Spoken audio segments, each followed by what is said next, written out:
Yan. At syempre ako mga bossing. Hindi naman ako nakapagpaalam sa inyo, no? Today, yung biyahe namin papuntang Isabela. Bagan, dulo ng Isabela, papunta na ng Tuguegarao. Dito pa kami sa Angat ngayon. At magpaparga sana kami at kakain muna ng almusal. Ayun, nakita nung sis overload kami. Nakita nung gasoline boy na tumutulo yung gas. So, very good din na napahinto kami. Kasi kung na lang after namin kumain kung nabutas yung hose o nahirapan lang yun dahil medyo binilisan ko pagdating dito. Kasi masikip yung punong-puno yung box.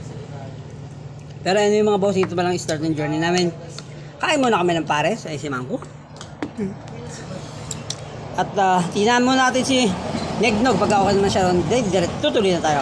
Tapos ang kukunin namin way is pa DRT Bulacan. Ang labas namin nun San Ildefonso, then Nevesia, then diretso tayo. Mga bossing, Isabela Adventure Stasher na, and let's rock and roll.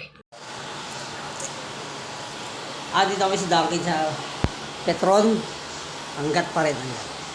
So, siguro mga 10 minutes try ko na mag-coffee muna ako sa Dunkin, and then check natin kung pero hindi mabubuta siya, niipit lang yan.